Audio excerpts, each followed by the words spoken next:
What's up, everybody? Weston here with the Hidden Gibbon, back with another discussion video. And so today I want to talk about the second article that went out about Commander. And, you know, yesterday we had the first article that talked about the unbanning of Biorhythm and the unbanning of Lutri.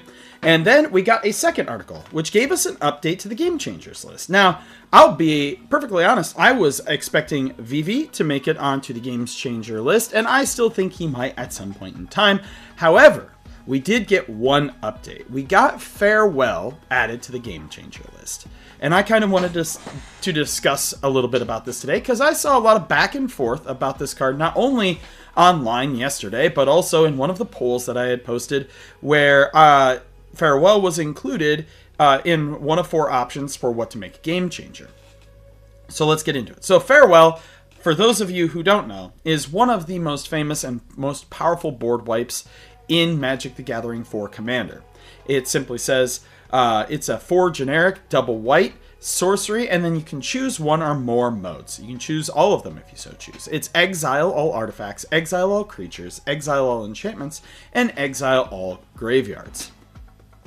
And since it does exile, it creates a play pattern where folks can't get their stuff back, right? And I you know, can't argue with a lot of the logic online that this card feels really bad at low brackets.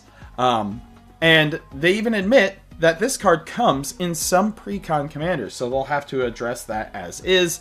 I think that, honestly, for those who are playing it in their pre-con, it still can be fine at bracket 2 if you have that rule 0 conversation. But I do honestly understand the feels bad moment for the people who are just starting out to play, you know, especially those learning the game, right? Farewell happens. They have all of their creatures removed. They have all of their artifacts, etc., and their graveyards removed. So there's just no way for them to really, especially if it's late game, right? And then the person doesn't win immediately afterwards. It's really hard to recover from this. With a Wrath effect, right? Say somebody plays Wrath of God, everything gets blown up. Well, if you have Recursion or Reanimate, whether it be the stuff that reanimates in white, which usually hits things with mana cost or power 2 or less, you can get those back. If you're playing in black, you can get pretty much everything back. Hell, in green, you can still regrowth things back to your hand, or Eternal Witness, etc. When it comes to Farewell, red or blue can shuffle their graveyard back in. Red, yeah, red is red. I'm sorry, red. You don't really have too much to help you out. But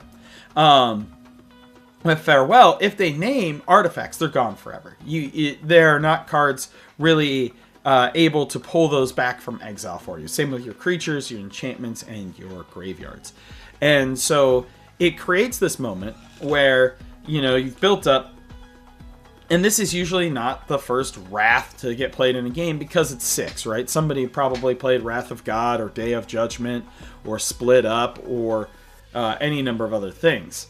And so I think the real trouble with this card is unlike cards where you blow up the board and then you win then you win on your turn, right?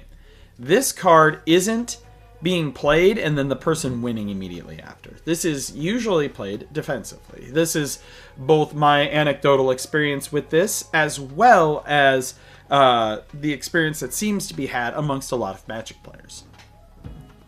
Do I think that the card is overpowered? No.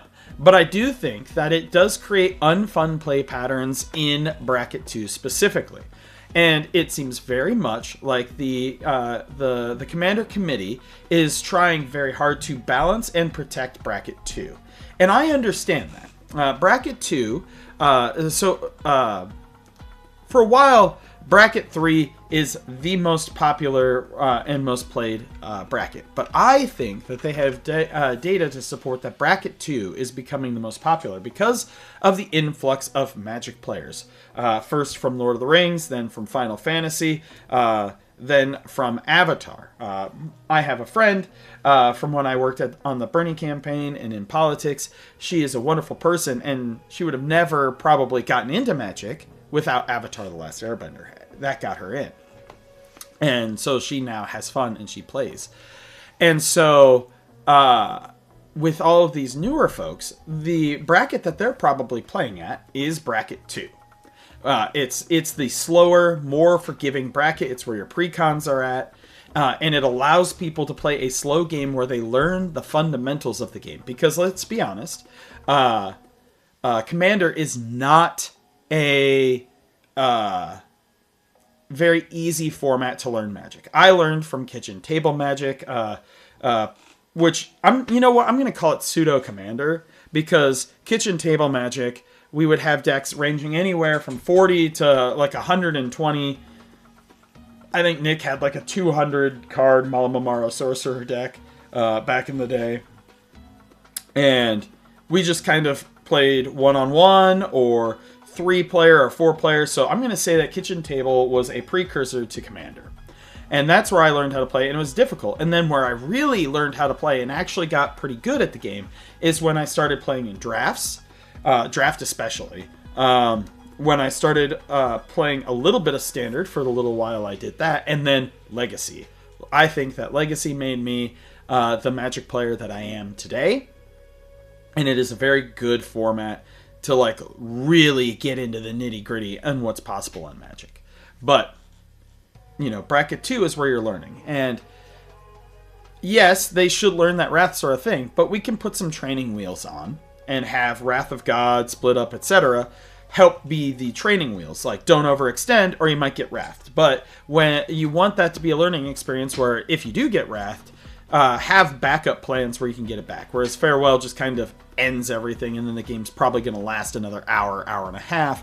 Because at bracket 2, nobody has a real good way of like rebuilding, especially late game when most of the tools are gone. But yeah, let me know what you think of the Farewell to Game Changer status. I, again, think it's pretty interesting. Also, side note, God bless Force Dark Mode option on my browser, so that way the white isn't making me look like a pasty ghoul. But, as always, I'm Wester with the Hidden Gibbon, and I hope you all have yourselves a wonderful day. Oh, and one more side note. How are you enjoying these discussion videos? Some of them are longer, some of them are shorter, some of them are about more in-depth topics, and some of them are just like silly things like how I organize my cards. I would love to know from each and every one of you if you are enjoying the discussion videos. I know a lot of them have been coming out lately because I've actually had time to do them. This doesn't normally happen, friends. Don't expect it to remain the trend where you have a discussion video every day. Yeah. I put one out on Super Bowl Sunday, which was probably not a good idea. It did terribly. But, I upload based on schedule, not based on what's going on around. So, yeah. I hope you all have a great day. See ya.